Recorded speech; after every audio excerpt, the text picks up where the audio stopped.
Kidnap ಹಾಗೂ ಕೊಲೆ ಕೇಸ್ನಲ್ಲಿ ದರ್ಶನ್ ಹಾಗೂ ಪಟಾಲಂ ಅಂಧರಾಗಿದೆ. ಈಗಾಗಲೇ ಅವರ ವಿಚಾರಣೆಯನ್ನ ಕೂಡ ಮುಂದುವರಿಸ್ತಾ ಇದ್ದಾರೆ ಪೊಲೀಸರು. ಲಾಕಪ್ನಲ್ಲಿ 3 ರಾತ್ರಿಯನ್ನ ಕಿಲ್ಲರ್ ಡೆವಿಲ್ ಗ್ಯಾಂಗ್ ಕಳೆದಾಗಿದೆ. ಇವತ್ತು 4ನೇ ದಿನ, ಟೋಟಲ್ 6 ದಿನ ಕಸ್ಟಡಿಗೆ ಕೊಟ್ಟಿದ್ದಿತ್ತು.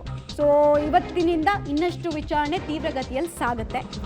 ಈಗಾಗಲೇ ಆರೋಪಿಗಳನ್ನ ಪ್ರತ್ಯೇಕವಾಗಿ ವಿಚಾರಣೆ ಮಾಡೋದು, ಅವರ ಸ್ಟೇಟ್ಮೆಂಟ್ಗಳನ್ನು ದಾಖಲಿಸಿಕೊಳ್ಳೋದು, ಸಾಕ್ಷ್ಯಗಳ ಸಂಗ್ರಹ ಮಾಡೋದು, ರಿಕವರಿ ಆಫ್ ಎವಿಡೆನ್ಸ್ ಹಾಗೂ ಯಾವುದಾದ್ರೂ ಎವಿಡೆನ್ಸ್ಗಳು ಟ್ಯಾಂಪರ್ ಆಗೋ ಪ್ರಯತ್ನ ಆಗಿದ್ರೆ ಅದೆಲ್ಲವನ್ನ ರಿಕವರ್ ಮಾಡ್ಕೊಳ್ಳೋ ಕೆಲಸ ಆಗಿದೆ. ಸೊ ಅದರ ಮುಂದುವರೆದ ಭಾಗವಾಗಿ ಇವತ್ತು ಆರೋಪಿಗಳನ್ನ ಮುಖಾಮುಖಿ ಕೂರಿಸಿ ಪಾತ್ರ ಯಾರ್ಯಾರದು ಏನೇನು, ಇಲ್ಲಿ ತನಕ ಗೊತ್ತಾಗ್ತಾ ಇರುವಂತಹ ರೀತಿನೇ ಪಾತ್ರಗಳು ಸಾಗಿದೆಯಾ ಅಥವಾ ಇನ್ನೂ ಖತರ್ನಾಕ್ ಆಗಿ ಇನ್ನೂ ಹೆಚ್ಚಿನ ರೀತಿಯಲ್ಲಿ ಗೋಮುಖ ವ್ಯಾಘ್ರ ವ್ಯಕ್ತಿಗಳು ಪ್ರಯತ್ನ ಪಟ್ಟಿದ್ರಾ, ಇನ್ನು ಈ ಸಾವಿಗೂ ಮುಂಚೆ ಏನೆಲ್ಲ ಪ್ಲಾನ್ಗಳಾಗಿತ್ತು, ಸಾವಿನ ನಂತರ ಏನೆಲ್ಲ ಪ್ಲಾನ್ಗಳಾಗಿತ್ತು ಅನ್ನೋದನ್ನ ಮುಖಾಮುಖಿ ಕೂರಿಸಿ ಆರೋಪಿಗಳನ್ನ ಎದುರು ಬದುರು ಕೂರಿಸಿ ವಿಚಾರಣೆಗೆ ಒಳಪಡಿಸ್ತಾರೆ. ಮಹಜರ್ ಟೈಮ್ನಲ್ಲಿ ಸಿಕ್ಕಿರುವಂತಹ ಮಾಹಿತಿ, ಆರೋಪಿಗಳ ಹೇಳಿಕೆ, ಟೆಕ್ನಿಕಲ್ ಎವಿಡೆನ್ಸ್ ಎಲ್ಲವನ್ನ ಮ್ಯಾಚ್ ಮಾಡಿಸೋ ಕೆಲಸವನ್ನ ಇವತ್ತು ಕೂಡ ಅಧಿಕಾರಿಗಳು ಮಾಡ್ತಾರೆ. ನಿರೀಕ್ಷೆ ಈ ಕೇಸ್ ಬಗ್ಗೆ ಸಾರ್ವಜನಿಕ ವಲಯದಲ್ಲಿ ಬಹಳ ದೊಡ್ಡದಿದೆ. ಕೇಸ್ ಹಳ್ಳ ಹಿಡಿಬಾರ್ದು, ಸರಿದಾರಿನಲ್ಲಿ ಸಾಗಬೇಕು ಅಂತ ಹೇಳಿ ಪೊಲೀಸರು ಹೇಳ್ತಾ ಇದ್ದಾರೆ, ನಾವು ಸರಿದಾರಿಯಲ್ಲಿ ತಗೊಂಡು ಹೋಗ್ತಾ ಇದ್ದೀವಿ ಅಂತ. ಬಟ್ ಎಲ್ಲವೂ ಕೂಡ ನಮಗೆ ದರ್ಶನ್ ಬೇಲ್ ಅಪ್ಲಿಕೇಶನ್ ಕೋರ್ಟ್ನಲ್ಲಿ ಬಂದಾಗ ಗೊತ್ತಾಗುತ್ತೆ. ಏನಾದರೂ ಲೂಪ್ ಹೋಲ್ಸ್ ಇಟ್ಟಿದ್ದಾರಾ ಅಥವಾ ಈಸಿಯಾಗಿ ಬೇಲ್ ಸಿಗೋ ರೀತಿ ಮಾಡ್ಕೊಂಡಿದ್ದಾರಾ ಎಲ್ಲವೂ ಗೊತ್ತಾಗ್ಬಿಡುತ್ತೆ. ಬಟ್ ತನಿಖಾ ಹಂತದಲ್ಲಿ ಚಾರ್ಜ್ ಶೀಟ್ ಸಲ್ಲಿಕೆ ಮಾಡೋದಕ್ಕೂ ಮುಂಚೆ ಬೇಕಾಗಿರುವ ಎಲ್ಲ ಪ್ರಕ್ರಿಯೆಗಳನ್ನು ಪೊಲೀಸರು ಮಾಡ್ತಾ ಇದ್ದಾರೆ.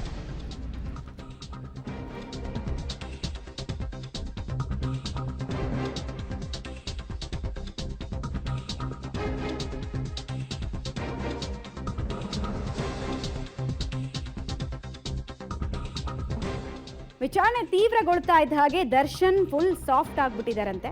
ನಿರಂತರ ವಿಚಾರಣೆಯ ಎಫೆಕ್ಟ್ ಈಗ ಫುಲ್ ಸೈಲೆಂಟ್ ಆಗಿದ್ದಾರೆ. ಬೇರೆ ಆರೋಪಿಗಳ ಹೇಳಿಕೆಯನ್ನು ಆಧರಿಸಿ ದರ್ಶನ್ ವಿಚಾರಣೆಗೆ ಒಳಪಡಿಸಲಾಗ್ತಾ ಇದೆ.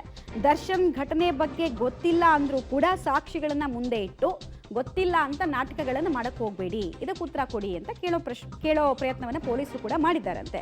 ತನಿಖಾಧಿಕಾರಿಗಳ ನಿರಂತರ ವಿಚಾರಣೆಗೆ ತಂಡ ಹೊಡೆದಿದ್ದಾರಂತೆ ಡಿ ಬಾಸ್, ಅಭಿಮಾನಿಗಳ ಡಿ ಬಾಸ್ ನಮಗಲ್ಲ. ರಾಜಾದಿತ್ಯ ನಡುವೆ ಕೂಡ ದರ್ಶನ್ ಬಳಲಿ ಬೆಂಡಾಗಿ ಭವಿಷ್ಯದ ಚಿಂತೆ ಅವರ ಮುಖದಲ್ಲಿ ಕಾಣ್ತಾ ಇರೋದು ಒಂದಷ್ಟು ಸೆರೆ ಸಿಕ್ಕಿರುವಂತಹ ದೃಶ್ಯಾವಳಿಗಳಲ್ಲಿ ಕೂಡ ಕಾಣಿಸ್ತಾ ಇದೆ. ಬೇರೆ ಟೈಮ್ನಲ್ಲೆಲ್ಲ ಸಿಗ್ತಾ ಇದ್ದಿದ್ದ ರೀತಿ, ಮಾತಾಡ್ತಾ ಇದ್ದಂತಹ ದಾಟಿ ಎಲ್ಲವೂ ಬೇರೆ ಇರ್ತಾ ಇತ್ತು. ಈಗ ಜನ ಮಾತಾಡ್ಕೊಳ್ತಾ ಇದ್ದಾರಲ್ಲ, ಗೋಮುಖ ವ್ಯಾಘ್ರನ ಆಯ್ತಾ, ಏನು ಕತೆ ಐತಂದು ಅಂತ, ಅದೆಲ್ಲ ಅವ್ರ ಕಿವಿಗೂ ಬಿದ್ದಿರುತ್ತೆ. ಡೀಟೇಲ್ಸ್ ಕೊಡ್ತಾರೆ. ನೇರ ಸಂಪರ್ಕದಲ್ಲಿ ಜಾಯಿನ್ ಆಗ್ತಾ ಇದ್ದಾರೆ ನರಸಿಂಹಮೂರ್ತಿ. ಎಂಥದ್ದೇ ಹೈ ಪ್ರೊಫೈಲ್ ವ್ಯಕ್ತಿ ಆದರೂ ಪೊಲೀಸರು ವರ್ಕೌಟ್ ಮಾಡೋ ರೀತಿ ಮಾಡಿದ್ರೆ, ಜೊತೆಗೆ ಪ್ರಶ್ನೆಗಳನ್ನು ಕೇಳೋ ರೀತಿ ಕೇಳಿದ್ರೆ, ಎಂಥದ್ದೇ ಸ್ಟ್ರಾಂಗ್ ಮೈಂಡ್ಸೆಟ್ನ ವ್ಯಕ್ತಿ ಆದರೂ ಕೂಡ ತಂಡ ಹೊಡೆಯೋದು ಬಹಳ ಕಾಮನ್ ವಿಚಾರ. ಇಲ್ಲಿ ಈ ವ್ಯಕ್ತಿ ಕೇಸ್ನಲ್ಲೂ ಅದೇ ಆಗಿದೆ ಅನ್ನೋದು ಗೊತ್ತಾಗ್ತಾ ಇದೆ. ಉಳಿದಂತೆ ಆತನ ಪ್ರತಿಕ್ರಿಯೆ, ಆತನ ಸಹಕಾರ ಯಾವ ರೀತಿ ಇದೆ ಅಂತ ಪೊಲೀಸ್ ಮೂಲಗಳು ಹೇಳ್ತಾ ಇದೆ. ಜೊತೆಗೆ ಇವತ್ತು ತನಿಖೆಯ ಆಯಾಮ ಹೇಗೆ ಸಾಗುತ್ತೆ, 2 ಪ್ರಶ್ನೆಗಳಿಗೆ ಉತ್ತರ ಕೊಡೋದಾದ್ರೆ. ಮಮತಾ, ಸಾಮಾನ್ಯವಾಗಿ ಪೊಲೀಸರು ದೊಡ್ಡ ಮಟ್ಟದ ವಿಐಪಿಗಳು ಬಂದಾಗ ಸ್ಟೇಷನ್ನಲ್ಲಿ ಕಸ್ಟಡಿಯಲ್ಲಿದ್ದಂತಹ ಸಂದರ್ಭದಲ್ಲಿ ಅವ್ರನ್ನ ಯಾವ ರೀತಿ ಟ್ರೀಟನ್ನು ಮಾಡ್ತಾರೆ, ಸಾಮಾನ್ಯ ಆರ್ಡಿನರಿ ಯಾರೋ ಕಳ್ಳನೋ ಕಾಕನೋ ಅಥವಾ ದರೋಡೆಕೋರ್ನೋ ಅಥವಾ ರೌಡಿ ಶೀಟರೋ ಠಾಣೆಗೆ ಬಂದಾಗ ಯಾವ ರೀತಿ ಟ್ರೀಟ್ ಮಾಡ್ತಾರೆ ಅನ್ನೋದು ಅದು ಇಡೀ ಜಗಜ್ಜಾಹೀರು. ಅದು ಯಾವ ರೀತಿ ಇವ್ರನ್ನ ಟ್ರೀಟ್ ಮಾಡ್ತಾರೆ ಅಂತೇಳಿ ಇಲ್ಲೂ ಕೂಡ ದರ್ಶನ್ಗೆ ಎಲ್ಲೋ ಒಂದು ಕಡೆ VIP ಟ್ರೀಟ್ಮೆಂಟನ್ನು ಕೊಟ್ಟಿರೋದು ನಿಜಕ್ಕೂ ಕಂಡು ಬರ್ತಿದೆ. ಹೀಗಾಗಿ ಅವರು ಸ್ಟೇಷನ್ ಸುತ್ತ ಈಗಾಗಲೇ ವಾಲ್ಗೆ ಶಾಮಿಯಾನವನ್ನು ಹಾಕೊಂಡಿದ್ದಾರೆ. ಅದಾದ ಬಳಿಕ 144 ಸೆಕ್ಷನನ್ನು ಕೂಡ ವಿಧಿಸ್ಕೊಂಡಿದ್ದಾರೆ. ಆದರೆ ಪ್ರಕರಣದಲ್ಲಿ ಪ್ರಮುಖ ವಿಚಾರ ಏನಂತ ಹೇಳಿದ್ರೆ, ಇದುವರೆಗೂ ಕೂಡ ಇಲ್ಲಿ ಈ ಒಂದು ಪ್ರಕರಣಕ್ಕೆ ಸಂಬಂಧಪಟ್ಟಂತೆ ನನಗೇನು ಗೊತ್ತಿಲ್ಲ, ನಾನೇನು ಮಾಡಿಲ್ಲ, ನನಗೂ ಇದಕ್ಕೆ ಸಂಬಂಧ ಇಲ್ಲ ಅನ್ನೋ ನಿಟ್ಟಿನಲ್ಲಿ ದರ್ಶನ್ ಪೊಲೀಸರ ಮುಂದೆ ವಿಚಾರಣೆ ವೇಳೆ ಹೇಳಿಕೆಯನ್ನು ಕೊಡ್ತಿದ್ದಾರೆ ಅಂತೇಳಿ. ಆದರೆ ಉಳಿದ ಆರೋಪಿಗಳು ಇವರ ಮೇಲೆ ಬೆಟ್ಟನ್ನು ತೋರಿಸಿದ್ದಾರೆ. ಇವರು ಕರೆದಿದ್ದಕ್ಕೆ ಇವರು ಕರ್ಕೊಂಡು ಬನ್ನಿ ಅನ್ನೋ ಕಾರಣಕ್ಕೆ ನಾವು ರೇಣುಕಾ ಪ್ರಸಾದ್ ಅವ್ರನ್ನ ಕರೆಸಿದ್ದು, ರೇಣುಕಾ ಸ್ವಾಮಿಯನ್ನ, ಇಲ್ಲ ಅಂದ್ರೆ ನಾವು ಕರೆಸ್ತಿರ್ಲಿಲ್ಲ ಅನ್ನೋ ನಿಟ್ಟಿನಲ್ಲಿ ಹೇಳಿದ್ದಾರೆ. ಈವನ್ ಪವಿತ್ರ ಗೌಡ ಕೂಡ ಪೊಲೀಸರ ಸ್ಟೇಟ್ಮೆಂಟ್ನಲ್ಲಿ ಅದನ್ನೇ ಹೇಳಿದ್ದಾರೆ. ನನಗೆ ಈ ವಿಚಾರ ದರ್ಶನ್ ಗೊತ್ತಾದರೆ ಬೇರೆ ಏನಾದರೂ ಹೆಚ್ಚು ಕಮ್ಮಿ ಆಗಬಹುದು ಅನ್ನೋ ಹಿನ್ನೆಲೆಯಲ್ಲಿ ನಾನು ಆತನಿಗೆ ಹೇಳಬೇಡಿ ಅಂತೇಳಿ ಹೇಳಿದ್ದೆ. ಆದರೆ ಈತ ಪವನ್ ಹೇಳಿಬಿಟ್ಟಿದ್ದಾನೆ ಅನ್ನೋ ನಿಟ್ಟಿನಲ್ಲಿ ಆಕೆ ಕೂಡ ಹೇಳಿದ್ದಾರೆ. ಮತ್ತೆ ಎಲ್ಲರೂ ಕೂಡ ಆ ಸಂದರ್ಭದಲ್ಲಿ ಹೊಡೆದಿದ್ದಾರೆ, ದರ್ಶನ್ ಕೂಡ ಹೊಡೆದ್ರು ಅನ್ನೋ ನಿಟ್ಟಿನಲ್ಲಿ ಕೆಲ ಆರೋಪಿಗಳು ವಿಚಾರಣೆ ವೇಳೆ ಬಾಯನ್ನ ಬಿಟ್ಟಿದ್ದಾರೆ.